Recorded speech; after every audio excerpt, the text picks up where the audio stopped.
നമ്മളെ യൂറോപ്പിലെത്തിയ വല്ലൊരു ഫീൽ ഉണ്ടല്ലോ. അതാണ് ഇടുക്കിയിലെ യൂറോപ്പ് എന്നൊക്കെ വേണമെങ്കിൽ അത്ര രസമാണ്. മഞ്ഞ് മോഡലിന് മുമ്പ് നിങ്ങളൊരു കാഴ്ചയാണ് കാണിച്ചു തരട്ടോ. അവര് അതെ ഓടിക്കരിക്കും. ഇടുക്കി ജില്ലയിലെ തൊടുപുഴയ്ക്ക് അടുത്തായിട്ട് ഇത്ര മനോഹരമായിട്ടുള്ള ഒരു ഗ്രാമമുണ്ടെന്ന് പറഞ്ഞാൽ നിങ്ങൾ വിശ്വസിക്കുമോ? നമുക്ക് കാണാം ആ ഗ്രാമത്തിന്റെ കാഴ്ചകൾ. അപ്പോൾ എല്ലാവർക്കും നമസ്കാരം. പുതിയൊരു വീഡിയോയിലേക്ക് ഏവർക്കും സ്വാഗതം. ഞാനിപ്പോൾ നിൽക്കുന്നത് നമ്മുടെ പന്നിമരത്തിനടുത്തായിട്ടുള്ള കണ്ടോ എൻ്റെ പുറകെ കാണുന്ന ഞണ്ടരക്കി വാട്ടർഫോൾസിൻ്റെ അടിയിലാണ്. അപ്പോൾ നമ്മൾ ഈ ഒരു വാട്ടർഫോൾസ് ഒന്നും അല്ലാതെ കാണാൻ പോകുന്നത്. അപ്പോൾ നമ്മളിന്ന് മൂലമറ്റത്തിൻ്റെ ഏറ്റവും സുന്ദരമായിട്ടുള്ള ഒരു സ്ഥലമുണ്ട്. മൂലമറ്റത്തിനൊരു ഒരു 5-6 കിലോമീറ്റർ സഞ്ചരിച്ചാൽ എത്താവുന്ന കവന്ത. അപ്പോൾ നമ്മൾ കവന്തയിലോട്ട് പോകുന്നത് നമ്മുടെ ബി ബ്രോ സ്റ്റോറീസ് എന്ന ചാനലുകൾ കണ്ടിട്ടുണ്ടോ. ഒരുപാട് എന്നാ പറയണേ നമ്മുടെ ഗ്രാമങ്ങളുടെ വീഡിയോ ഒക്കെ ചെയ്ത ആളാണ്. അപ്പോൾ നമ്മൾ പുള്ളിയുടെ ജിപ്സിയുടെ കൂടെയുണ്ട്. അപ്പോൾ പുള്ളിയുടെ ജിപ്സിയുടെ വിശേഷങ്ങളും നമ്മളെ കൂടെ മൂലമരത്തിൻ്റെ ഈ ഒരു വാട്ടർഫോൾസിന്റെ കാഴ്ചകളൊക്കെ നാട്ടിലത്തെ ഒരു മഴക്കാലത്തിന്റെ കാഴ്ചകളൊക്കെ ആയിട്ട് നമ്മൾ കവന്തയിലേക്കാണുള്ള യാത്രയാണ്. അപ്പോൾ ഈ ബ്രോ സ്റ്റോറിയുടെ ജിപ്സി ആയിട്ടാണ് നമ്മൾ ഇന്ന് കവന്തയ്ക്ക് പോകുന്നത് കേട്ടോ. അപ്പോൾ നമുക്ക് പുള്ളിയുടെ ഒപ്പമുള്ള യാത്രയാണ് ഇന്ന് നിങ്ങളെ കാണിക്കാൻ പോകുന്നത്. അപ്പോൾ നമ്മൾ കവന്തയിലെ മനോഹരമായിട്ടുള്ള മഴക്കാലത്തിൻ്റെയും മഴയില്ലാത്ത സമയത്തും എങ്ങനെയാണ് കവന്ത എത്ര മനോഹരമായിട്ടുള്ള ഗ്രാമമാണെന്നറിയോ. ഞാൻ മഴക്കാലത്ത് ഇതുവരെ അവിടെ പോയിട്ടില്ല. അപ്പോൾ മഴക്കാലത്ത് നമുക്ക് അവിടുത്തെ കാഴ്ചകളെ കാണാം. അതുകൂടാതെ തന്നെ നമുക്ക് ഞണ്ടരക്കി വാട്ടർഫോൾസിൻ്റെ ഒരു കാഴ്ചകളും കണ്ടിട്ട് പോകാം കേട്ടോ. അപ്പോൾ നമുക്ക് നേരെ വീഡിയോയിലേക്ക് പോകാം. ബാക്കിയുള്ള കാഴ്ചകളൊക്കെ നമുക്ക് അവിടെ ചെന്നിട്ട് കാണാം. അപ്പോൾ പുള്ളി വന്നു കേട്ടോ. നിങ്ങൾ ഇൻട്രൊഡ്യൂസ് ആണ് ഇങ്ങനെയാണെന്ന് ഞാൻ കരുതിയിട്ടുണ്ടാവും. എന്താ പരിപാടി? ഇതെങ്ങോട്ടാ യാത്ര? ചുമ്മാ ഇവിടെ മൂലമറ്റൊക്കെ ഒന്ന് കണ്ടിട്ട് പോകുന്ന വിചാരിച്ചിറങ്ങിയതാ. അതെ അല്ലേ, അടിപൊളി. ഇതാണ് അപ്പോൾ നമ്മുടെ ജിപ്സി അല്ലേ? ഇതാണ് നമ്മുടെ ജിപ്സി. ഒന്നൊന്നര സംഭവമാണിത്. കുഴപ്പമില്ലാത്ത രീതിയിൽ സെറ്റ് ചെയ്ത് വെച്ചിട്ടുണ്ട്. അതെ അല്ലേ, അടിപൊളി. നമുക്ക് എങ്ങനെയാ നമ്മുടെ പരിപാടി? നമുക്ക് എൻ്റെ വണ്ടി നമുക്ക് കുറച്ചുകൂടെ അപ്പുറത്ത് ചെന്ന് പാർക്ക് ചെയ്തതിന് ശേഷം അവിടെ നമുക്ക് യാത്ര ചെയ്യാം. ഓക്കെ, എൻ്റെ വണ്ടിയുടെ പുറകെ പോരെ? Okay okay. അപ്പോൾ എൻ്റെ വണ്ടി അവിടെ പാർക്ക് ചെയ്തു കേട്ടോ. തിരിയില്ല അല്ലേ? ജിപ്സി തിരിക്കണമെങ്കിൽ ഇച്ചിരി പാടാണ്. അയ്യോ, നമ്മുടെ മറ്റേ വണ്ടിയൊക്കെ ഒറ്റയടിക്ക് ഒടിഞ്ഞെങ്കിൽ പോരും കേട്ടോ. അതെ, ഇവിടെ ക്യാമറയൊക്കെ ഇവിടെ സെറ്റ് ചെയ്തിട്ടുണ്ടോ?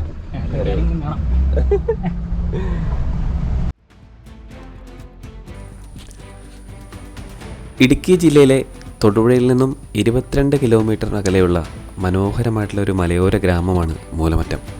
ഈ മഴ പെയ്ത് കഴിഞ്ഞാണല്ലോ മൂലമറ്റത്തെ എന്ത് ഭംഗിയാണെന്നറിയോ. കാരണം ചുറ്റും ഇങ്ങനെ മലകളാണ്. മൂലമറ്റത്തിൻ്റെ ഏറ്റവും വലിയ പ്രത്യേകതയാണ് ഇന്ത്യയിലെ തന്നെ ഏറ്റവും വലിയ ഭൂഗർഭ ജലവൈദ്യുത കേന്ദ്രം അവിടെയാണ്. ഇടുക്കി ജലസംഭരണിയിൽ നിന്നും വെള്ളം ഭൂമിക്കടിയിലൂടെ വലിയ പൈപ്പുകളിൽ കൂടി മൂലമറ്റത്ത് എത്തിച്ച് ഏകദേശം 669.2 മീറ്റർ ഉയരത്തിൽ നിന്നാട്ടോ 6 ടർബൈനുകളിലേക്ക് വീഴിച്ച് വൈദ്യുതി ഉൽപ്പാദിപ്പിക്കുന്നത്. ഓരോ ടർബൈനുകളുടെയും ക്ഷമത 130 മെഗാവാട്ടാണ്. അതായത് 780 മെഗാവാട്ട് വൈദ്യുതിയാണ് ഇവിടെ ഉൽപ്പാദിപ്പിക്കുന്നത്. ഈ തൊടുപുഴയാറിൻ്റെ ഏറ്റവും വലിയ പ്രത്യേകത എന്താണെന്ന് വെച്ചാൽ ഈ മൂലമറ്റം പവർ ഹൗസിലെ എപ്പോഴും വൈദ്യുതി ഉൽപ്പാദനം ഉണ്ടല്ലോ. അതുകൊണ്ട് ഒരിക്കലും വറ്റാത്ത പുഴ എന്നൊരു നാമം കൂടിയുണ്ട് നമ്മുടെ തൊടുപുഴയാറിന്.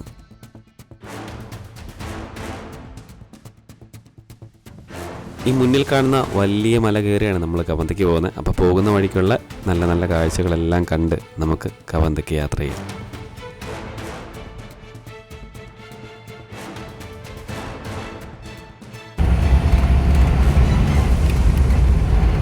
നമ്മൾ കവന്തയിലേക്ക് പോകുമ്പോൾ ഒരു വെള്ളച്ചാട്ടം കേട്ടോ. മൂലമറ്റത്ത് ഏകദേശം ഒരു 2 കിലോമീറ്റർ അപ്പുറം കാണുന്നൊരു വെള്ളച്ചാട്ടമാണ്. പക്ഷേ ഇപ്പോൾ പോയാൽ പ്രത്യേകം എന്ന് വെച്ചാൽ ഒരുപാട് വെള്ളച്ചാട്ടങ്ങളാണ് കേട്ടോ ഇങ്ങനെ വഴി നീളെ. എന്താ രസമല്ലേ അമ്പോ. നമ്മുടെ ജിപ്സിക്ക് ചെറിയൊരു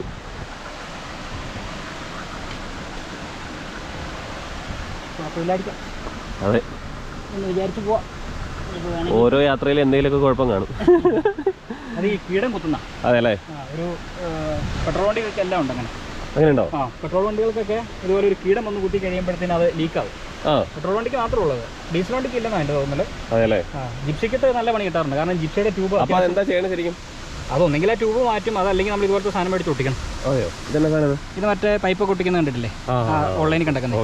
പക്ഷേ ഈ സാധനം നല്ല, പക്ഷെ വണ്ടി ഉണങ്ങിയിരിക്കാൻ സമയത്ത് പറ്റുള്ളൂ. അതൊരു വിഷയം. എവിടെ നമ്മുടെ ലീക്ക് വന്നത്? നേരെ ഒരു സ്റ്റിക്കർ ഒട്ടിച്ചിട്ടുണ്ടോ ആ ഒരു ഭാഗം. ശരിയാണല്ലോ ഇതല്ലേ. ഇങ്ങനെ യാത്രയ്ക്ക് പോകുന്ന വഴിക്ക് ഓരോരോ പണികൾ ഓരോ കീടങ്ങൾ തരും. എന്താ ചെയ്യാൻ? നമ്മുടെ ഇവിടെ ശരിക്കും പറഞ്ഞാൽ ഈ ഉൾപ്പണി പോകുമ്പോൾ ഏറ്റവും വലിയ വിഷയം എന്ന് പറയുമ്പോൾ ഇതുപോലുള്ള വേറെ ഇവിടെ വർക്ക്ഷോപ്പുകാർ ആരും തന്നെ ഇല്ല. നമ്മൾ തന്നെ എല്ലാം ചെയ്യേണ്ടി വരും. കുഴപ്പമില്ലായിരിക്കും. അതെ, എന്ന് വിചാരിച്ച് പോവാം. ഓരോ യാത്രയിലും എന്തെങ്കിലുമൊക്കെ കുഴപ്പം കാണും. അത് ഈ കീടം കുത്തുന്ന.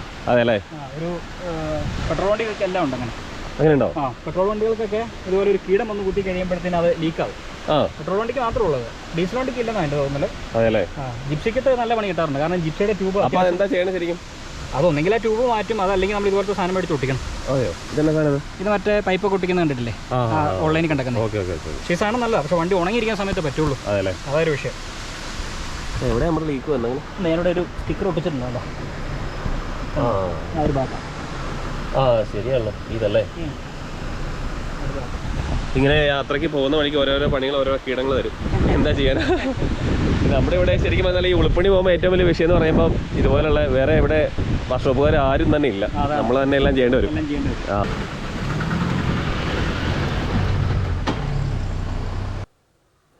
അപ്പോൾ നമ്മൾ മൂലമറ്റത്തെ ആ വെള്ളച്ചാട്ടമൊക്കെ കണ്ടിട്ട് നേരെ മുന്നോട്ട് പോകാട്ടോ. നമ്മൾ ആശ്രമത്തിൻ്റെ ഭാഗത്തെത്തി. അപ്പോൾ ആശ്രമത്തെക്കുറിച്ച് ഞാൻ അകത്ത് കയറിയൊക്കെ ഇതിനു മുമ്പ് വീഡിയോ ചെയ്തിട്ടുണ്ട്. പക്ഷേ മഴക്കാലത്ത് ആശ്രമത്തിന് ചുറ്റും കുറേ വെള്ളച്ചാട്ടങ്ങളുണ്ട്. ഒരു തോട് നമ്മൾ കണ്ടില്ലായിരുന്നു. അപ്പോൾ ഇതിനു മുമ്പ് ആ വീഡിയോ കാണാത്തവർ ഞാൻ ഈ വീഡിയോയുടെ ഡിസ്ക്രിപ്ഷൻ ബോക്സിൽ ആ വീഡിയോ കൊടുക്കാം, ജസ്റ്റ് ഒന്ന് എടുത്ത് നോക്കിയാൽ മതി കേട്ടോ. അപ്പോൾ നിങ്ങൾക്ക് കാണാൻ പറ്റും. കണ്ടോ, ഇത് മഴക്കാലത്ത് മാത്രം എന്നാ പറഞ്ഞാൽ ഉരുത്തിരിയുന്ന വെള്ളച്ചാട്ടമാണ്. ആശ്രമത്തിൻ്റെ തൊട്ട് താഴെയായിട്ടുള്ള വലിയ തോടാണ് കേട്ടോ. അത്യാവശ്യം നല്ല രീതിയിൽ വെള്ളമുണ്ട്. ഈ ആശ്രമം എന്ന് പറയുമ്പോൾ തന്നെ വലിയ മലയുടെ അടിവാരത്തിലാണ് ഇരിക്കുന്നത്. പണ്ട് കാലത്ത് ഒരു സ്വാമി ഭക്താനന്ദ എന്ന് പറഞ്ഞ ഒരു സ്വാമീജി ഈ ഒരു ആശ്രമത്തിൻ്റെ താഴ്വരയിലൊക്കെ വന്നിട്ട് തപസ്സിരിക്കുക എന്നാണ് ഐതിഹ്യം പറയുന്നു കേട്ടോ. 100-150 വർഷങ്ങൾക്ക് മുമ്പ്. അപ്പോൾ 150 വർഷം ആ സ്വാമീജി അവിടെ താമസിച്ച റൂമൊക്കെ ആശ്രമത്തിനകത്തുണ്ട്. ഞാൻ ഇതിനു മുമ്പുള്ള വീഡിയോയിൽ അതൊക്കെ കാണിച്ചിട്ടുണ്ട്. അപ്പോൾ അങ്ങനെയുള്ള കാഴ്ചകളൊക്കെ നിങ്ങൾക്ക് ആശ്രമത്തിനകത്ത് കയറി കാണണമെങ്കിൽ ഇതിനു മുമ്പത്തെ വീഡിയോ ഒന്ന് കണ്ടാൽ മതി കേട്ടോ. അപ്പോൾ ഇതാണിത് ഈ ആശ്രമം. അപ്പോൾ ഇതിൻ്റെ തൊട്ട് താഴത്ത് ഒരു തോട്ടിലാണ് സ്വാമീജി വന്നിട്ട് തപസ്സിരുന്നു കേട്ടോ. അപ്പോൾ ഇവിടുന്ന് നമുക്കിനി ഒരു 2-3 കിലോമീറ്റർ കൂടെ മേളിലോട്ട് കയറിയാലാണ് നമ്മൾ കവന്ത എത്തുള്ളൂ. അപ്പോൾ ഈ മഴക്കാലം എന്ന് പറയുമ്പോൾ തന്നെ കവന്തയ്ക്ക് പോകുമ്പോൾ തന്നെ നമ്മൾ സൈഡുകളിലൊക്കെ ചെറിയ ചെറിയ വെള്ളച്ചാട്ടങ്ങളൊക്കെ ഒരുപാടുണ്ട് കേട്ടോ. നമുക്ക് ഈ ആശ്രമത്തിൻ്റെ മുകളിൽ നിന്ന് നമ്മുടെ മൂലമറ്റം താഴ്വര കാണാണ്ടല്ലോ. ബ്രെത്ത് ടേക്കിംഗ് വ്യൂ ആണത് കണ്ടോ. എന്ത് രസമാണെന്ന് പറയാം. നമ്മുടെ മഴക്കാറിങ്ങനെ ഉരുണ്ടുകൂടി നിൽക്കും കേട്ടോ. ഇപ്പം തന്നെ മഴ പെയ്യുമായിരിക്കും. കയറി വന്നിട്ട് ഇവിടെ ഒരു കള്ള് ഷാപ്പൊക്കെ ഉണ്ട്. ആശ്രമം കഴിഞ്ഞ് 1 കിലോമീറ്റർ കൂടെ വന്നാൽ മതി. നമ്മുടെ ജീപ്പിൻ്റെ ഇപ്പം കംപ്ലൈൻ്റ് ഒന്നുമില്ല കേട്ടോ. അല്ലേ ശരിയല്ലേ? ഇതെന്താ മണ നോക്കി വെള്ളല്ലേ? ഓ മൈ ഗോഡ്, നിങ്ങൾ കണ്ടോട്ടോ, ഇതുണ്ടോ എന്തൊരു സ്ഥലം നോക്കി. അയ്യോ നമ്മളെ പറപ്പിച്ചോണ്ട് പോവോ? ഈ ഒരു ഫ്രെയിം നോക്കി. അതെ, ഇത് അങ്ങ് ദൂരെ കാണുന്നുണ്ടോ? അത് നമ്മുടെ മലങ്കര, നമ്മുടെ തൊടുപുഴയാറാണ്. മലങ്കര റിസർവേറാണ് ആ കാണുന്നത്, അങ്ങ് ദൂരെ കാണുന്നത്. അടിപൊളി സ്ഥലം. ഇഷ്ടപ്പെട്ടോ കവന്ത? ഓ സൂപ്പർ വഴിയല്ലേ? പിന്നെ കയറി വന്നിട്ട് ഇവിടെ ഒരു കള്ള് ഷാപ്പൊക്കെ ഉണ്ട്. ആശ്രമം കഴിഞ്ഞ് 1 കിലോമീറ്റർ കൂടെ വന്നാൽ മതി. നമ്മുടെ ജീപ്പിന്റെ ഇപ്പൊ കംപ്ലൈൻ്റ് ഒന്നുമില്ല കേട്ടോ. അല്ലേ ശരിയല്ലേ? ഇതെന്താ മണ നോക്കി. വെള്ളല്ലേ? ഓ മൈ ഗോഡ്, നിങ്ങൾ കണ്ടോട്ടോ, ഇതുണ്ടോ എന്തൊരു സ്ഥലം നോക്കി. അയ്യോ നമ്മളെ പറപ്പിച്ചോണ്ട് പോവോ? ഈ ഒരു ഫ്രെയിം നോക്കി. അതെ, ഇത് അങ്ങ് ദൂരെ കാണുന്നുണ്ടോ? അത് നമ്മുടെ മലങ്കര, നമ്മുടെ തൊടുപുഴയാറാണ്. മലങ്കര റിസർവേറാണ് ആ കാണുന്നത്, അങ്ങ് ദൂരെ കാണുന്നത്. അടിപൊളി സ്ഥലം. ഇഷ്ടപ്പെട്ടോ കവന്ത? ഓ സൂപ്പർ വഴിയല്ലേ? പിന്നെ ആശ്രമത്തിൻ്റെ അവിടെ നിന്ന് കുറച്ചുകൂടെ മുന്നോട്ട് വന്നപ്പോൾ ഇവിടെ ഒരു ടോഡി ഷോപ്പൊക്കെ ഉണ്ട്. എല്ലാ കപ്പയും കറികളൊക്കെ ലഭ്യമാട്ടോ അവിടെ. അപ്പോൾ നമ്മൾ അവിടെ കയറിയിട്ട് അധികം സമയം സ്പെൻഡ് ചെയ്യാൻ വേണ്ടി ഉദ്ദേശിച്ചില്ല. കാരണം വെച്ചാൽ നമുക്ക് മേലോട്ട് പോകണല്ലോ. അത്യാവശ്യം നല്ല രീതിയിൽ മഴയൊക്കെ പെയ്ത് വരുന്നുണ്ട്. അപ്പോൾ നമ്മൾ ഈ ഒരു മഴയില്ലാത്ത സമയത്താണ് നമ്മൾ ചെറിയ ചെറിയ ടൈമേ കിട്ടുള്ളൂ. താഴെ കണ്ടോ നമ്മുടെ മൂലമറ്റത്തിൻ്റെ താഴ്വര ഇങ്ങനെ, എന്ത് രസമല്ലേ. എനിക്ക് വളരെ ഇഷ്ടപ്പെട്ട ഈ ഒരു ഇവിടെ നിങ്ങൾ ഡയറക്റ്റ് നോക്കണം. നമ്മളിപ്പോൾ ക്യാമറകളെ കാണിക്കുന്നൊരു കാഴ്ചയുണ്ട്, എങ്കിലും ഇവിടെ വന്ന് നിന്ന് താഴത്തോട്ട് നോക്കുമ്പോഴാണ് അതിൻ്റെ ഒരു യഥാർത്ഥ ഭംഗി നമുക്ക് മനസ്സിലാവുന്നു കേട്ടോ. കാരണം മേളിലിങ്ങനെ ആകാശം ഇങ്ങനെ മെഹാവൃതമായിട്ട് നിൽക്കുന്നു. മഴ എപ്പോൾ വേണമെങ്കിലും പെയ്യാം. അപ്പോൾ നമുക്ക് ഒരുപാട് കാഴ്ചകൾ ഇനി മേളിൽ നമ്മൾ വെയിറ്റ് ചെയ്യുന്നുണ്ട്. അപ്പോൾ നമുക്ക് നേരെ ഇനി മുകൾ ഭാഗത്തേക്ക് യാത്ര ചെയ്യാം. വണ്ടിയുടെ പെട്രോൾ ലീക്ക് കൂടിയപ്പോൾ നിങ്ങൾ മൂലമറ്റത്തേക്ക് വർക്ക്ഷോപ്പിലേക്ക് ഇല്ല, ഒരു 25 രൂപ അടുപ്പിച്ചാവും. പക്ഷെ അതിന്റെ ഒരു പ്രശ്നം എന്താണെന്ന് വെച്ചാൽ നമ്മളിപ്പോൾ എവിടെയെങ്കിലും ലോങ് ഒക്കെ പോകുമ്പോഴേ പണി കിട്ടിക്കഴിഞ്ഞാൽ വലിയ പാടാ. ഞാനിപ്പോൾ ഒരു ഓൾ ഇന്ത്യ ഒക്കെ പോയല്ലോ, ഞാൻ ആ സമയത്ത് അതുകൊണ്ട് കയറ്റാതിരുന്നേ. അപ്പൊ നമുക്കൊരു കംപ്ലൈന്റ് വരാനുള്ള സാധ്യത കൂടുതലാണ്. അപ്പൊ ഇതിന്റെ ആശാൻ, അതായത് ഈ ജിപ്സി പണിയുന്ന ആശാൻ എന്നോട് പറഞ്ഞത് നിങ്ങൾ പവർ സ്റ്റിയറിംഗ് കയറ്റാതെ പോകുന്നതാണ് നല്ലത്. അപ്പോൾ തിരിച്ച് വന്നിട്ട് വേണമെങ്കിൽ ഇവിടെ ഓടാനാണെങ്കിൽ പവർ സ്റ്റിയറിംഗ് കയറ്റാൻ പറഞ്ഞു. പിന്നെ സമയം കിട്ടിയില്ല.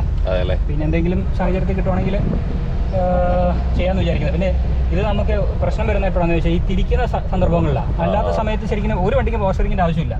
കാരണം 60 കിലോമീറ്റർ 40 കിലോമീറ്റർ കൊണ്ട് കയറി കഴിഞ്ഞാൽ പവർ സ്റ്റിയറിംഗ് എല്ലാ വണ്ടിയും കട്ടാവും. അതങ്ങനെയാണ് അതിൻ്റെ ഒരു സിസ്റ്റം വന്നിരിക്കുന്നത്. അപ്പോൾ ഇത് നമുക്ക് ഹൈവേയിലോ അല്ലെങ്കിൽ മറ്റു പ്രദേശങ്ങളിലൊന്നും ഇതിപ്പോൾ നിർത്തി ഓടിക്കേണ്ട ഒരു സാഹചര്യം വന്നില്ലേ. അതില്ലെങ്കിൽ ഓക്കെയാ. ഇപ്പോൾ നമുക്ക് ഇവിടെ എവിടെയെങ്കിലും ബുദ്ധിമുട്ട് വരുന്നുണ്ട്? ഇല്ല, വളരെ ഈസി ആയിട്ട് ഹാൻഡിൽ ചെയ്യാൻ പറ്റുന്നില്ല. അത്രേ ഉള്ളൂ. നമ്മൾ പോകുന്ന വഴിയെല്ലാം. അപ്പോൾ മുകളിലോട്ട് പോയിക്കൊണ്ടിരുന്നപ്പോൾ ആണ് വണ്ടിയുടെ പെട്രോളിൻ്റെ ലീക്ക് കൂടി വന്നു കേട്ടോ. അപ്പോൾ എന്തായാലും നമുക്ക് താഴത്തോട്ട് പോയിട്ട് അതിൻ്റെ ഒന്ന് നന്നാക്കിയിട്ട് തിരിച്ചു വരാമെന്ന് കരുതി കേട്ടോ. അപ്പോൾ നമ്മൾ മൂലമറ്റത്തെത്തി. ഫെവിക്വിക്ക് വെച്ച് കുറച്ച് മണലോ അറക്കപ്പൊടിയോ വെച്ചിട്ട് ഒട്ടിച്ചാൽ അങ്ങ് ക്ലിയർ ആയിട്ടിരുന്നോളൂ. ഊറ്റിക്ക് പിടിച്ചിരുന്നോളൂ ഇതുപോലെ കേട്ടോ. അപ്പം എല്ലാം ഇതുപോലെ ലീക്ക് ഉണ്ടാകുമ്പോൾ വണ്ടിയിൽ ഇത് കൂട്ട് സാധനം പറഞ്ഞ് മേടിച്ച് വെച്ചാൽ കുറച്ച് അറക്കപ്പൊടി. അപ്പോൾ തെറ്റാ. ഈ സാധനം ഉണ്ടോ ഉരുകിയാണ് പിടിക്കാനുണ്ടോ? ഓക്കെ അതുകൊണ്ട് പുക പോലെ വന്നാണ് ഉരുകി പിടിക്കും. ഇത് വളരെ എക്സ്പീരിയൻസ് ആയിട്ടുള്ള ചേട്ടൻ്റെ പേരെന്നാ ചേട്ടാ? സജി. മൂലവട്ടത്തുള്ള സജി എന്ന് ചേട്ടാ കേട്ടോ. നിങ്ങൾ എന്തെങ്കിലും മാരുതി വണ്ടി കംപ്ലൈൻറ്റ് ഉണ്ടെങ്കിൽ ഇവിടെ വന്നാൽ മതി. ചേട്ടാ സെറ്റാക്കി. അതെ, മൂലവരം പെട്രോൾ പമ്പിൻ്റെ തൊട്ടടുത്താണ് ചേട്ടൻ്റെ വർക്ക്ഷോപ്പ്. അപ്പോൾ നിങ്ങൾ കവന്തയ്ക്ക് യാത്ര ചെയ്യുമ്പോൾ എന്തെങ്കിലും കംപ്ലൈൻറ്റ് ഉണ്ടെങ്കിൽ ഇങ്ങോട്ട് കയറും. ഇതുണ്ട്, ഇതാണ് ഇവിടുത്തെ വർക്ക്ഷോപ്പിൻ്റെ. അങ്ങനെ നമ്മൾ വണ്ടി നന്നാക്കിയതിന് ശേഷം വീണ്ടും യാത്ര തുടർന്നു. അപ്പോൾ നമ്മളിതേ കവന്തയുടെ ആ കയറ്റം ഇങ്ങനെ കയറിക്കൊണ്ടിരിക്കും കേട്ടോ. ഇപ്പം നമ്മൾ കണ്ട ഷാപ്പില്ലേ, ആ ഷാപ്പിൻ്റെ അവിടെ നിന്ന് ഒരു 2-3 ഹെയർ പിൻ വളവ് കയറിയാൽ പിന്നെ ഈ ഒരു ടാറിട്ട റോഡ് അവസാനിക്കും കേട്ടോ. അങ്ങോട്ട് മുകളിലോട്ട് പോയാൽ കണ്ടോ ഇങ്ങനെ ഒരു താഴ്വാരമാണ്. അതിൻ്റെ മുകളിൽ കാണുന്നതാണ് നമ്മുടെ കവന്ത. നമ്മളിതേ നമ്മുടെ കവന്തയുടെ പകുതി ഭാഗം വന്നിട്ട് മഴ പെയ്തപ്പോൾ നിർത്തിയേക്കോ. അതെന്തിനാ നിർത്തിയെന്ന് ചോദിച്ചു കഴിഞ്ഞാൽ പോകാൻ കഴിയാഞ്ഞിട്ടല്ല, കാരണം നമുക്ക് 2-3 വിഷൽ എടുക്കണം. അപ്പൊ അതുകൊണ്ടാണ്. അല്ലെങ്കിൽ പിന്നെ നമ്മളിവിടെ വരെ വന്നിട്ട് വിഷൽ എടുക്കാതെ കയറി പോയി കഴിഞ്ഞാൽ അതിനൊരു അല്ലേ, അതിന് രസം ഉണ്ടാവില്ല. അതെ. പിന്നെ നമ്മുടെ ജിപ്സിയുടെ കാര്യങ്ങൾ പറയുമ്പോൾ ഇപ്പൊ പിന്നെ വലിയ പണിയൊന്നുമില്ല അല്ലേ ജിപ്സിക്ക്? ജിപ്സിയുടെ കാര്യങ്ങൾ ഞാൻ പറഞ്ഞ പോലെ തന്നെ നമ്മൾ അത്യാവശ്യം മെയിൻ്റനൻസ് വർക്കൊക്കെ ചെയ്ത് ഒരു 3 മാസത്തോളം വർക്ക്ഷോപ്പിലേക്ക് ഇട്ട് പണത് ചെയ്തു. പിന്നെ അത് കഴിഞ്ഞ് നമ്മൾ പിന്നെ അടുത്ത പ്രധാനപ്പെട്ട ഒരു കാര്യം ചെയ്തതാണ് CNG എന്ന് പറയുന്നത്. ഇതിൽ ജിപ്സിയുടെ മൈലേജ് എന്ന് പറയുന്നത് ഒരു 8, 10, 12. ഇത്രയും 3 ഞാൻ പറയാൻ കാരണം എന്താണെന്ന് വെച്ച് കഴിഞ്ഞാൽ നമ്മൾ ഇനിയിപ്പോൾ കയറാൻ പോകുന്ന റോഡുണ്ടല്ലോ, ഓഫ് റോഡല്ലേ, അതൊരു 8-നും 10-നും ഇടയ്ക്ക് കിട്ടുള്ളൂ. ഹൈവേയിലേക്ക് പോയി കഴിയുമ്പോഴത്തേനും 12-നും ഒരു 11, 12 അല്ലെങ്കിൽ 10 നോർമൽ പെട്രോൾ. അപ്പോൾ ഈ ഒരു മൈലേജ് വെച്ച് നമുക്കൊരു ഓൾ ഇന്ത്യ യാത്രയ്ക്കൊന്നും പോകാൻ പറ്റില്ല എന്നല്ല, ഒരുപാട് എക്സ്പെൻസ് ആകും. നമുക്ക് അത്രയും രൂപയൊക്കെ കൊടുത്ത് നമ്മൾ യാത്ര ചെയ്യാൻ നമ്മളെ സംബന്ധിച്ചിടത്തോളം നമ്മൾ അത്ര റിച്ച് ഒന്നും അല്ലല്ലോ. അപ്പോൾ നമ്മൾ അതിനുള്ള ഒരു പോംവഴി കണ്ടെത്തിയത് CNG ആണ്. ആക്ച്വലി ഈ ഒരു വാഹനം എടുക്കുന്ന സമയത്ത് ഞാൻ CNG ചെയ്യാമെന്നൊരു പ്ലാനിൽ തന്നെയാണ് ഈ വാഹനം എടുക്കുന്നത്. അല്ലെങ്കിൽ ഞാൻ ഒരിക്കലും ഈ ഒരു വാഹനത്തിലേക്ക് ചൂസ് ചെയ്യില്ല. വേറെ എന്തെങ്കിലും മഹേന്ദ്രയുടെ ബൊലേറോയിലേക്ക് അങ്ങനെയൊക്കെ ആയിരുന്നു എൻ്റെ ചിന്ത. ഒരു 4 വീൽ വാഹനം വേണമെന്നുള്ളൊരു ആഗ്രഹം ഉണ്ടായിരുന്നു, 4 വീൽ ഡ്രൈവ് വരുന്ന വാഹനം വേണമെന്നുള്ളത്. അപ്പം അങ്ങനെയുള്ളൊരു സാഹചര്യത്തിൽ ഈ ഒരു ജിപ്സി റേറ്റ് കുറച്ച് കിട്ടിയെന്ന് പറഞ്ഞു കഴിഞ്ഞാൽ, പക്ഷേ നമ്മൾ അതിന് ശേഷമുള്ള പണി എടുത്തതോടുകൂടി നല്ല റേറ്റായി. ആക്ച്വലി ഇപ്പോൾ ഒരു ജിമിനി എടുക്കാൻ പറ്റുന്ന ആ ഒരു റേറ്റിലേക്കൊക്കെ, അതായത് ബാക്കി ഫിനാൻസ് ഇട്ട് എടുക്കുന്ന ആ ഒരു റേറ്റിലേക്ക് വരെ എത്തിപ്പോയി. പക്ഷെ ഒരു കാര്യം എന്താണെന്ന് വെച്ച് കഴിഞ്ഞാൽ ടോട്ടലി നമുക്ക് മൊത്തം ആ സമയത്ത് ഞാൻ എടുക്കുന്ന സമയത്ത് ഒരു 2.35 വണ്ടി വില അവിടെ കൊടുത്തത്. 2.35 അവിടെ കൊടുത്തപ്പോഴത്തേനും സെക്കൻഡ് ആണ്. ഇത് ഗവൺമെന്റിന്റെ വണ്ടിയായിരുന്നു, അവിടുത്തെ ഒരു ഹരിയാനയിലെ ഗവൺമെന്റ് വണ്ടിയായിരുന്നു. 2.35 നമ്മൾ കൊടുത്തെങ്കിലും നമുക്ക് ഇവിടെ എത്താനായിട്ട് ഏകദേശം ഒരു 40,000 രൂപയോളം ചെലവ് വന്നു. പെട്രോൾ അടിച്ചും റൂം എടുത്തും ഫുഡ് കഴിച്ചൊക്കെ ആയിട്ട് ഒരു 40,000 രൂപയാണെന്ന് എനിക്ക് തോന്നുന്നത്. ഏകദേശം കണക്കാണ്. നമ്മൾ അങ്ങനെ ആ ഒരു ചെലവ് നമുക്ക് വന്നു. അങ്ങനെ നമ്മൾ നാട്ടിൽ കൊണ്ടുവന്നിട്ടാണ് ഈ പണിയെല്ലാം എടുക്കുന്നത്. അപ്പം അങ്ങനെ പണിയെടുത്ത് ഈ AC എല്ലാം ഫിറ്റ് ചെയ്തും അതോടൊപ്പം തന്നെ ഈ പറയുന്ന CNG ഫിറ്റ് ചെയ്ത് അങ്ങനെയുള്ള കാര്യങ്ങളൊക്കെ ചെയ്ത് വന്നപ്പോഴത്തേന് അത്യാവശ്യം നല്ലൊരു എമൗണ്ട് ആയി. അപ്പോൾ പിന്നെ അത് മാത്രമല്ല, നമ്മൾ ഈ ഒരു സംവിധാനം ഇതിൻ്റെ അകത്തൊക്കെ നമുക്ക് നോക്കിക്കഴിഞ്ഞാൽ കാണാം, സാധാരണ ഒരു ജിപ്സി പോലെയല്ല, അത്യാവശ്യം നല്ല വൃത്തിയായിട്ടല്ലേ ഇരിക്കുന്നത്, ഒരു കാറിൻ്റെ ഒരു ഫീലില്ലേ. അപ്പം നമ്മൾ ഇതുപോലെ ഈ മാറ്റമൊക്കെ ശരിക്കും പറഞ്ഞു കഴിഞ്ഞാൽ തയ്പ്പിച്ചുണ്ടാക്കിയതാണ്. ഇതിന് പറ്റിയ മാറ്റമൊന്നും വരുന്നില്ല, ജിപ്സിക്ക് വരുന്നില്ല. ഇതൊക്കെ നമ്മൾ ശരിക്കും ഒരു സ്ഥലത്ത് പോയിട്ട്, എറണാകുളത്തൊരു സ്ഥലത്ത് പോയിട്ട് ഒരാളെ കൊണ്ട് ചെയ്ത് എടുപ്പിച്ചാണ്. അപ്പം അങ്ങനെ ഒരുപാട് കാര്യങ്ങളൊക്കെ നമ്മൾ ഇതിനകത്ത് ചെയ്തിട്ടുണ്ട്. പിന്നെ അതോടൊപ്പം തന്നെ എല്ലാം എൻ്റെ ഒരു ആഗ്രഹം എന്ന് വെച്ച് കഴിഞ്ഞാൽ ഇതൊരു ഒറിജിനൽ ജിപ്സി പോലെ തന്നെ ഇരിക്കണം, ഓൾട്രേഷൻ ഒന്നും ചെയ്യാതെ. അതായത് പുറമെ നോക്കുമ്പോൾ സാധാ ഒരു ജിപ്സി നമുക്ക് അതാണ്. അപ്പം നമ്മുടെ ആ ഒരു പഴമ നിലനിർത്തണം എന്നുള്ളത് എൻ്റെ ഒരു ആഗ്രഹമായിരുന്നു. അപ്പം നമുക്ക് വേണമെങ്കിൽ വീതിയുള്ള ടയേഴ്സ് ഇടാം, അതോടൊപ്പം തന്നെ റിമ്മ് മാറ്റിയിട്ട് ഓഫ് റോഡ് റിമ്മുകൾ ഇടാം. പക്ഷേ ആ ഒരു പഴയ ജിപ്സിയുടെ ഒരു ലുക്ക് കിട്ടില്ല. അതാണ് അതിന്റെ ഒരു വ്യത്യാസം. അപ്പൊ അങ്ങനെയൊക്കെ ഞാൻ ആ ഒരു കാര്യത്തിലൊക്കെ നമ്മൾ കുറച്ചുകൂടെ ഒക്കെ ക്ലിയർ ചെയ്ത് നോക്കിയിട്ടാണ് നമ്മൾ ഈ ഒരു വാഹനം ചെയ്തെടുത്തേക്കുന്നത്. പിന്നെ റൂഫൊക്കെ ആണെങ്കിലും ഇതൊക്കെ കണ്ടോ, ഇതൊക്കെ ശരിക്കും ചൂടെടുക്കില്ല. എത്ര വേനൽക്കാലത്താണെങ്കിലും ചൂടെടുക്കില്ല. ഇതിനകത്ത് വേറെ സംവിധാനമൊക്കെ ചെയ്തിട്ടുണ്ട്. അപ്പൊ അങ്ങനെ ഒരുപാട് കാര്യങ്ങൾ ഞാൻ പറഞ്ഞു. ഇങ്ങനെ സംവിധാനമുണ്ട്. അങ്ങനെ ഒരു കാര്യം ചെയ്തിട്ടുണ്ട്. പോയിട്ട് കാണാം. അപ്പൊ ഇങ്ങനെയൊക്കെ ഈ സംവിധാനം ഉള്ളത് കൊണ്ട് ഇത് ഇങ്ങനെയൊക്കെ ചെയ്ത് വന്നപ്പോഴത്തേനും ഒരുപാട് എക്സ്പെൻസ് ആയത്. ഇതിപ്പോ നമ്മൾ വേറെ വാഹനം എടുത്താലും ഇത് ഒഴിച്ച് ബാക്കിയെല്ലാം നമ്മൾ ചെയ്യണം. അപ്പം എന്താ പറയാ, അത്ര ആയില്ല, 8 അടുപ്പിച്ച. അതായത് വണ്ടിയുടെ മെയിൻ്റെനൻസ്, വണ്ടി എടുത്തത് മുതലുള്ള ഒരു ചെലവാണ് ഞാൻ ഈ ഇലക്ട്രിക് കേസ് പിടിപ്പിച്ചത്. ഇലക്ട്രിക് കേസിന്റെ പ്രശ്നം എന്ന് പറഞ്ഞു കഴിഞ്ഞാൽ ഒരുപാട് ബുദ്ധിമുട്ടുകളുണ്ട്. നമ്മളത് പെട്ടെന്ന് ചെയ്തെടുക്കാൻ പറ്റിയൊരു സംഭവമല്ല. നമ്മൾ ഇതിനകത്ത് ഓൾട്ടർനേറ്റർ ഒക്കെ മാറ്റണം. അപ്പൊ അതിനൊക്കെ ആയിട്ട് കുറച്ച് ബുദ്ധിമുട്ടുകൾ വന്നിരുന്നു. അങ്ങനെ കുറെ ഓൾട്ടർനേറ്റർ മാറിയതിന്റെ കുറെ പൈസ പോയി. ഇതൊക്കെ ഒരു പരീക്ഷണമായിരുന്നു. അങ്ങനെ പരീക്ഷണത്തിൽ അവസാനം വിജയിച്ചിട്ടാണ് ഇപ്പൊ നമ്മൾ ഈ ഒരു നിലയിലേക്ക് എത്തിച്ചത്.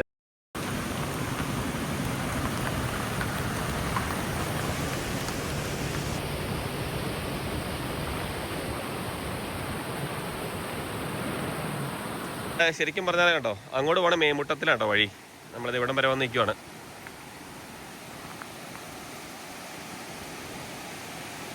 പിന്നെ ഈ മേലോട്ട് ഫുൾ ഓഫ് റോഡാട്ടോ, ഇങ്ങനെ കയറി പോകണം വണ്ടി. അങ്ങനെ നമ്മൾ ആ ഒരു ഓഫ് റോഡിൽ കൂടെ മുന്നോട്ട് പോയിക്കൊണ്ടിരിക്കുക കേട്ടോ. ഓഫ് റോഡ് എന്ന് പറഞ്ഞാൽ അത്യാവശ്യം ഗ്രൗണ്ട് ക്ലിയറൻസ് ഉള്ള വണ്ടികളെല്ലാം തന്നെ കയറിപ്പോവും. പിന്നെ 4 വീൽ ഡ്രൈവിൻ്റെ ഒരു ആവശ്യം നിലവിലില്ല. ചെറിയൊരു സ്ഥലത്ത് മാത്രമേ ഉള്ളൂ ഒരു വലിയൊരു ഗട്ടറുണ്ട്. അപ്പോൾ അവിടെ കുറച്ച് കല്ലൊക്കെ ഇളകി കിടക്കുവാണ്. പിന്നെ പോകുന്ന വഴിക്കൊക്കെ ഇങ്ങനെ ചെറിയ വെള്ളച്ചാട്ടങ്ങളൊക്കെ ഉണ്ട് കേട്ടോ. നല്ല രസമാണ് ഈ ഒരു മൺസൂൺ സമയത്ത് അങ്ങോട്ട് യാത്ര ചെയ്യാൻ വേണ്ടി. അപ്പോൾ എന്തായാലും നിങ്ങൾ ഒരിക്കലെങ്കിലും കവന്ത പോയിട്ടില്ലെങ്കിൽ ഒന്ന് പോകേണ്ട ഒരു സ്ഥലം തന്നെയാണ്. മൂലമറ്റത്തുനിന്ന് അധികം ആൾക്കാരൊന്നും അറിയപ്പെടാതെ കിടക്കുന്ന ഒരു സ്ഥലം തന്നെയാണ് ഈ കവന്ത. 1-2 മാസം മുൻപ് മലയാളത്തിലൊരു മൂവി ഇറങ്ങിയിട്ടുണ്ടായിരുന്നു. എന്നാണ് ആ മൂവിയുടെ പേര്. അത് ഈ കവന്ത ഭാഗത്താണ് ഏറ്റവും കൂടുതൽ ഷൂട്ട് ചെയ്തിട്ടുള്ളത് കേട്ടോ. അപ്പോൾ അത് നമ്മുടെ മലയാള സിനിമയിലെ പ്രശസ്തനായിട്ടുള്ള ദിലീഷ് ബോധൻ അഭിനയിച്ചൊരു സിനിമയായിരുന്നു. അപ്പോൾ അത് കാണുമ്പോൾ നിങ്ങൾക്ക് ഈ ഒരു സ്ഥലത്തെക്കുറിച്ച് കൂടുതൽ അറിയാൻ പറ്റും. അങ്ങനെയാണ് കവന്തേനെക്കുറിച്ച് വീണ്ടും കുറച്ചുകൂടെ ആൾക്കാർ പുറം ലോകം അറിഞ്ഞത്. അപ്പോൾ അതിൻ്റെ അകത്ത് മറ്റാരും കാണാത്തൊരു കാവന്ത എന്നുള്ളൊരു നല്ലൊരു പാട്ടൊക്കെ ഉണ്ട്. അപ്പോൾ നമുക്ക് ആ പാട്ടൊന്നും ഇവിടെ ഇടാൻ പറ്റില്ല, കോപ്പിറൈറ്റുകളുണ്ട്. അപ്പോൾ എന്തായാലും നിങ്ങൾ ആ ചിത്രം ഒന്ന് കണ്ടു നോക്കുക. പക്ഷേ ഇങ്ങോട്ടുള്ള വഴിയൊക്കെ നല്ല എന്നാ പറഞ്ഞത്, വഴിക്കൂടെയുള്ള യാത്ര അതാണ് നമ്മുടെ മനസ്സിനെ പിടിച്ചു തന്നു കേട്ടോ. ഇങ്ങനെ ചെങ്കുത്തായ ചെരുവിക്കൂടെ ഇങ്ങനെ വളവും തിരിഞ്ഞും എന്താ പറയുന്നത്, നമ്മുടെ കൊല്ലി ഹിൽസൊക്കെ കയറുമ്പോൾ ഇങ്ങനെ വളവ് കിടക്കുന്നത് കേട്ടോ. ഒരു കാലത്ത് ഇതൊക്കെ ടാറൊക്കെ ചെയ്തിട്ടുള്ള നല്ലൊരു രീതിയിലുള്ള റോഡാവും നമുക്ക് പ്രതീക്ഷിക്കാം. ഇവിടുന്ന് ഉളുപ്പണിക്ക് ഏകദേശം ഒരു മൂലമറ്റത്തുനിന്ന് ഒരു 12 കിലോമീറ്ററോളം ഉണ്ടെന്ന് തോന്നുന്നു. പക്ഷേ അവിടേക്ക് ഒരു 6 കിലോമീറ്റർ എന്നൊക്കെ എഴുതി വെച്ചാണ്. പക്ഷേ അത്ര അല്ല കേട്ടോ, നമ്മൾ ഗൂഗിളിൽ നോക്കിയപ്പം കുറച്ചുകൂടെ ഒരു ദൂരമുണ്ട്. അപ്പോൾ എന്തായാലും നമ്മൾ അതിൻ്റെ മുകൾ ഭാഗത്ത് എത്തിയിരിക്കുന്നു. അതിൻ്റെ മുകളിലെത്തിയപ്പോഴാട്ടോ കണ്ടത് ഒരു മാരുതിയുടെ നമ്മുടെ സെയിം വണ്ടി, ഒരു ഫ്രോങ്സ് ഉളുപ്പുണ്ണി വഴി കയറി വന്നായിരുന്നു കേട്ടോ. അപ്പോൾ അവർ പറഞ്ഞു ആ വഴി കയറി വരാൻ വേണ്ടി അത്ര വലിയൊരു പാടില്ലായിരുന്നു എന്ന് അന്നേരമാണ് ഞങ്ങൾക്ക് മനസ്സിലായത്. ഇതേ കിടക്കുന്നത് നമ്മുടെ ഫ്രോങ്സ്. വണ്ടി അവിടെ പാർക്ക് ചെയ്തിട്ട് ജസ്റ്റ് ഒന്ന് നടക്കാൻ വേണ്ടി പോവാട്ടോ. നടന്ന് അതെ, ചെറിയ ചെളിയുണ്ട്. നമുക്ക് നടന്നിട്ട് 2 സൈഡ് ഇങ്ങനെ കട്ട് ചെയ്ത് റോഡ് ഉണ്ടാക്കി കേട്ടോ.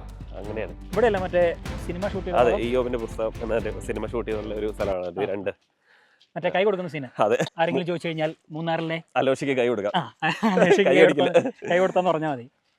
നമ്മളെ യൂറോപ്പിലെത്തിയ വല്ലൊരു ഫീൽ ഉണ്ടല്ലോ.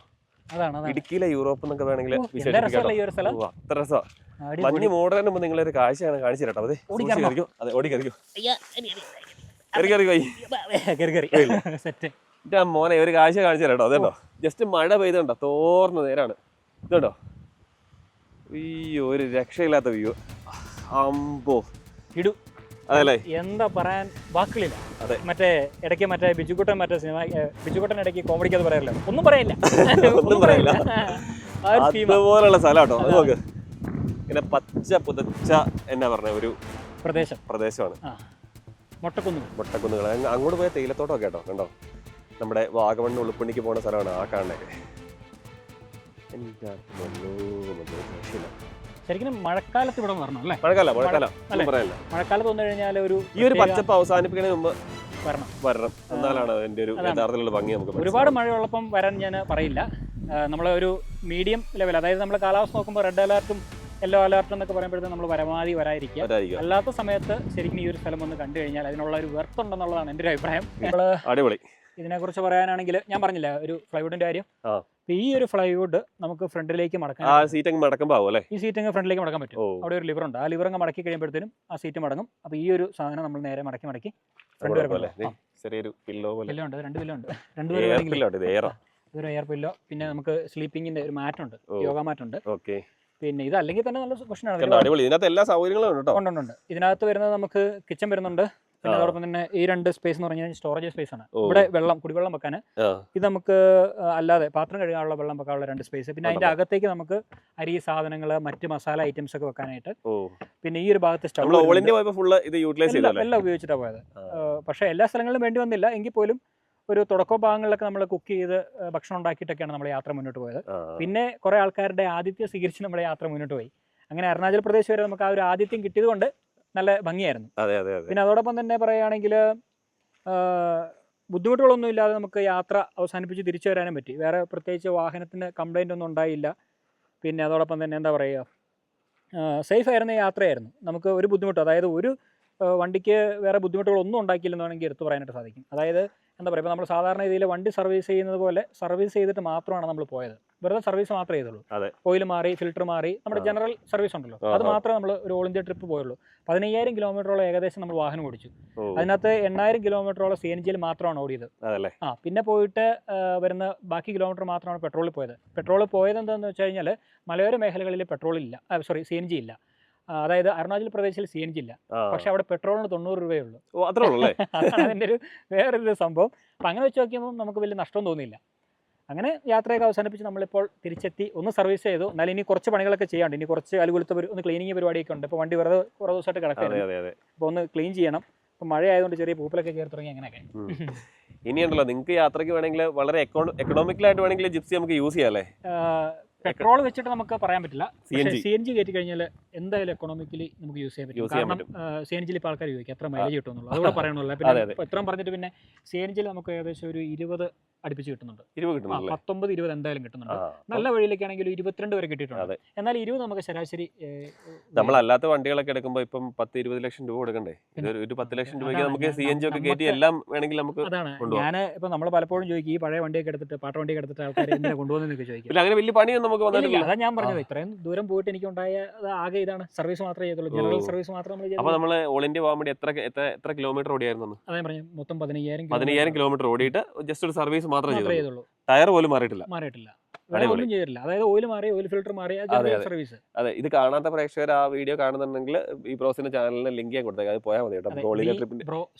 ബി ബ്രോ സ്റ്റോറീസ് എന്നാണ്. ഒരു കവന്ത എന്ന് പറഞ്ഞ ഒരു ലൊക്കേഷനിൽ, ഇടുക്കി ജില്ലയിലെ ഏറ്റവും മനോഹരമായ ഒരു 10 ലൊക്കേഷൻ എടുത്താൽ ഓർമ്മ വേണമെങ്കിൽ കവന്ത എന്ന് പറയാം കേട്ടോ. കാരണം അത്രമാത്രം നമ്മളെ എന്നാ പറഞ്ഞത്, ഇവിടെ പിടിച്ചിരുത്താവുന്ന ഒരു പച്ച പുതച്ചുള്ള പ്രകൃതി ഭംഗിയാണ് ഇവിടെ. അത്ര മനോഹരമാണ്. അപ്പോൾ നിങ്ങൾ എന്തായാലും ഇടുക്കി ജില്ലയിൽ വരുവാണെങ്കിൽ എങ്ങനെയെങ്കിലും തപ്പിപ്പിടിച്ച് ഈ ഒരു ഇവിടം വരെയൊക്കെ ഒന്ന് വന്നോട്ടോ. നല്ലൊരു ട്രാവലറായിട്ട് മാത്രം നിങ്ങൾ യാത്ര ചെയ്യുക, അത് മാത്രമേ എനിക്ക് പറയാനുള്ളൂ. ഇവിടെ വേസ്റ്റോ മറ്റു മാലിന്യങ്ങളൊന്നും കൊണ്ടിടല്ലോ കേട്ടോ. നല്ലൊരു സഞ്ചാരിയായിട്ട് മാത്രം യാത്ര ചെയ്താൽ വളരെ ഉപകാരമായിരുന്നു എല്ലാവർക്കും കേട്ടോ. അപ്പോൾ അതുകൊണ്ട് നമ്മൾ ഒരു സ്ഥലത്തോട്ട് പോകുമ്പോൾ അവിടെ അടച്ചു കളയുന്നത് നമ്മൾ ഓരോ ആവശ്യമില്ലാത്ത കാര്യങ്ങളൊക്കെ കാണിക്കുന്നതുകൊണ്ടാണ് ഓരോ സ്ഥലങ്ങളും ഗവൺമെൻറ് അതുപോലെ സ്ട്രിക്റ്റ് ആക്കുന്നത്. അപ്പോൾ നല്ലൊരു സഞ്ചാരിയായിട്ട് മാത്രം യാത്ര ചെയ്യാൻ വേണ്ടി ഈ ഒരു വീഡിയോയിൽ ഞാൻ എടുത്തെടുത്ത് പറയുന്നു കേട്ടോ. രാജമല അവിടെ പോയി നല്ലൊരു ഫീൽ ആട്ടോ.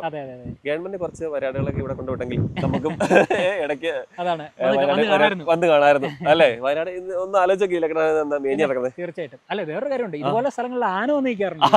അത് വേറൊരു ഫീലാ. അതെ, പിന്നെ ആന പിന്നെ നമ്മൾ ഉപദ്രവിക്കുന്നുള്ള ഒരു പേടിയുള്ളതുകൊണ്ട് വയനാടുകളാകുമ്പോൾ ഒന്നും ചെയ്യില്ല. ഇതിനിടയ്ക്ക് ഒരു കാര്യം കൂടെ ഞാൻ ഈ സമയത്ത് കൂട്ടിച്ചേർക്കുകയാണ്. മൂലമറ്റത്ത് നമ്മൾ ഏകദേശം ഒരു 12 കിലോമീറ്റർ അല്ലേ? ഈ 12 കിലോമീറ്റർ മൂലമറ്റത്ത് നിന്ന് സഞ്ചരിച്ച് കഴിയുമ്പോൾ ഇത്രയും മനോഹരമായ ഒരു സ്ഥലം ഞാൻ വിചാരിച്ചു പോലും ഇല്ല. സത്യം പറഞ്ഞു കഴിഞ്ഞാൽ നിങ്ങൾ ഇങ്ങനെ കവന്ത എന്ന് പറഞ്ഞ ഒരു സ്ഥലമുണ്ട്, നമുക്ക് അവിടെ വരെ വേണമെങ്കിൽ പോയി കാണാം എന്ന് പറഞ്ഞപ്പോൾ ഞാൻ ശരിക്കും പറഞ്ഞാൽ ഇത്രയും ഭംഗിയുണ്ടെന്ന് ഞാൻ വിചാരിച്ചില്ല. അത് വന്നു കഴിഞ്ഞപ്പോൾ മനസ്സിലായി. വാഗമണ് അല്ലെങ്കിൽ നമ്മൾ എന്താ പറയുക, ഈ ഉൾപ്പുണ്ണിയൊക്കെ പോകുന്നത് തന്നെ എനിക്ക് തോന്നുന്നു അതിനേക്കാളൊക്കെ കുറച്ചുകൂടി നല്ല ഭംഗിയുണ്ട്. അതാണ്. പിന്നെ വേറൊരു കാര്യം എന്ന് പറയുന്നത് അധികം ആൾക്കാരില്ല. നമുക്ക് സ്വസ്ഥമായിട്ട് നിന്ന് ഈ പ്രകൃതി അങ്ങ് ആസ്വദിക്കാം അല്ലേ? അങ്ങനെ പെട്ടെന്ന് ഇവിടെ വന്ന് എത്താൻ പറ്റില്ലായിരിക്കും ഒരു പക്ഷേ ആൾക്കാർ വരാതെ. പിന്നെ പറഞ്ഞ പോലെ ഈ ഓഫ് റോഡ് വെഹിക്കിൾസ് വേണമല്ലോ, സാധാരണ വണ്ടികൾ ഇച്ചിരി പാടാം. കുറച്ച് ഗ്രൗണ്ട് ക്ലിയറൻസ് ഉള്ള വാഹനങ്ങൾ വേണം. പിന്നെ ഈ ഉൾപ്പുണ്ണി വരുവാണെങ്കിൽ ഉൾപ്പുണ്ണി വഴി കുഴപ്പമില്ല, ചെറിയ ആൾട്ടോയ്ക്ക് ആണെങ്കിലും വരാൻ പറ്റും. ഫ്രോങ്സ് കയറി വന്നില്ലേ? ഓൾട്ടോയ്ക്ക് ചിലപ്പം ഇങ്ങനെ ഇടിച്ചിടിച്ചിടിച്ചിടിച്ച് ചിലപ്പോൾ. എന്നാലും നമ്മുടെ വണ്ടി നമ്മുടെ സ്വന്തമാണല്ലോ, സൂക്ഷിച്ച് വന്നു കഴിഞ്ഞാല് ഒരു കുഴപ്പമില്ലാതെ എത്താം. പക്ഷേ ഞാൻ പറയുകയാണെങ്കിൽ എന്തായാലും നിങ്ങളൊക്കെ ഒരിക്കലും ഇതുപോലത്തെ സ്ഥലങ്ങൾ വന്ന് കാണുക. തീർച്ചയായിട്ടും ഈ സ്ഥലപ്പേര് ഓർമ്മയിലിരിക്കുക. ഒന്നെങ്കിൽ നിങ്ങൾ ഉൾപ്പുണ്ണി വന്ന് അവിടെ ആരോടെങ്കിലും ചോദിച്ചു കഴിഞ്ഞാൽ കവന്തയിലേക്കുള്ള റൂട്ട് കിട്ടുന്നതായിരിക്കും. അങ്ങനെ ഞങ്ങൾ കാഴ്ചകളെല്ലാം കണ്ട് തീർന്നപ്പോഴത്തേനും നല്ല മഴ വന്നു കേട്ടോ. മഴ വന്നാൽ അറിയാമല്ലോ, ഇവിടെ പെട്ടെന്ന് ഇങ്ങനെ മഞ്ഞിങ്ങനെ വന്ന് നമ്മൾ മൂടി കളയും. അപ്പോൾ ഈ മഞ്ഞത്ത് ഈ വണ്ടി താഴത്തോട്ട് പോയി ഇറങ്ങുന്നൊരു കാഴ്ച എന്ന് വെച്ചാണല്ലോ അടിപൊളിയാണ് കേട്ടോ, ഒരു രക്ഷയില്ല. കാരണം വെച്ചാൽ മഞ്ഞത്തുള്ളൊരു ഫീലിംഗ് വേറൊന്നാണ്. അപ്പോൾ നമുക്ക് ഇതിൻ്റെ മുകളിൽ നിൽക്കുമ്പോൾ തൊട്ടടുത്ത് വാഗമണിലൊക്കെ നമ്മൾ നിൽക്കും പോലെ തൊട്ടടുത്ത് വന്ന് നിൽക്കുമ്പോൾ മഞ്ഞിങ്ങനെ നമ്മൾ മൂടിക്കളയും കേട്ടോ. അത്ര നല്ല കാലാവസ്ഥയാണ്. കാരണം വെച്ചാൽ നല്ല തണുപ്പുണ്ട്. ശരിക്കും പറഞ്ഞാൽ എനിക്കിവിടെ ഏറ്റവും ഇഷ്ടപ്പെട്ട കാര്യം എന്ന് വെച്ചാൽ ഇവിടുത്തെ ആ ഒരു വിചാരതയാണ്. ശരിക്കും ഒരു മനുഷ്യൻ പോലും ഇല്ല കേട്ടോ നമ്മളിങ്ങനെ കയറി വരുമ്പം. അപ്പോൾ നിങ്ങൾക്ക് വഴി തെറ്റാനൊന്നുമില്ല, നേരെ കയറി പോയാൽ മതി. ഇനിയിപ്പോൾ ഉളുപ്പുണ്ടിക്ക് പോകണമെന്നുണ്ടെങ്കിൽ നിങ്ങൾക്ക് ഉളുപ്പുണ്ടിക്കും പോകട്ടെ ഈ വഴി. ഞങ്ങൾ പിന്നെ അവിടെ കൊണ്ട് ഈ ഒരു കാഴ്ച അവസാനിപ്പിക്കുക ചെയ്തത്. അങ്ങനെ നമ്മളിത് നേരെ ടാറിട്ട റോഡിലോട്ടെത്തി. അവിടെയും ശരിക്കും പറഞ്ഞാൽ നല്ല മഞ്ഞാണ് കേട്ടോ. അപ്പോൾ റോഡ് മൊത്തം മഞ്ഞുമാണ്. അപ്പോൾ മഞ്ഞത്തുള്ള കാഴ്ചയും അല്ലാതെ നോർമൽ കാഴ്ചയും കാണാൻ പറ്റി. അപ്പോൾ നമുക്ക് ഈ ഒരു എപ്പിസോഡ് ഇവിടെ അവസാനിക്കുന്നില്ല, വീണ്ടും തുടരും. അപ്പോൾ നിങ്ങൾ കാത്തിരിക്കുക അടുത്ത എപ്പിസോഡിന് വേണ്ടി.